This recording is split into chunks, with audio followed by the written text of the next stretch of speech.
I could tell you a story about a student that actually was on their third attempt, and before their exam they had a death in the family. And in cases like that, if it's your third attempt and you have an unexpected thing to happen in the last month and your review time, the most important time, I would say you could postpone the exam just to make sure that last month has to be almost perfect. All your time has to be dedicated for the AFK. There's things like that, and it's more obvious in those cases. It's the right thing to do to just postpone your exam. Other things could be sometimes language is a barrier. So some students find it hard to understand the English terms for all this dental stuff, and that's okay. It will take more time for you to get used to the language. So if language is a barrier and you're not used to using the English terminology, the dental terminology in English basically, taking the course twice could help.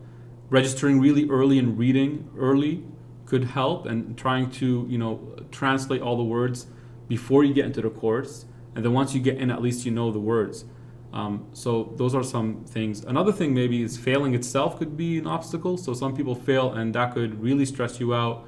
That could, the stress from the failure, you might feel that what else can I do to pass? Like you might feel that you've done what you can, and what are you missing? What is it that you didn't do that made you fail?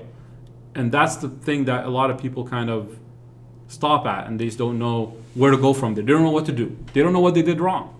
And a lot of times it just could be simply as not taking a course. It could be. I've seen students where they thought they studied all the questions. They're like, what else can we do? But when they took the course, they felt something different. They felt they're at a different level.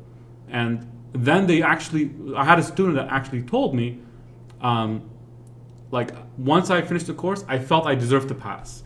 And that student passed.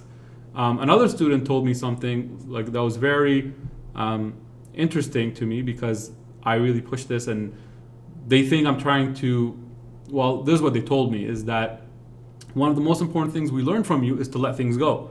And what some students do is they want to perfect it so much that they get stuck on certain questions that they just want to argue that question. They want to try to prove a different answer. They want to argue the point. They're not convinced. And you know what? It's instead of looking for the answer for that one question, it's better to go study another 90 questions that you know the answer to. You just have to memorize. And getting stuck at that, again, we repeat this, getting stuck at the 5% and putting all your effort into the 5% is not the right thing to do. The right thing to do is put all your effort into 90 to 95% and just let the 5% go. Let it be. If it comes in the exam, it's a difficult question. It's okay. You lose that question, but at least you know the majority of questions, and that's what will pass. That's what will help you pass.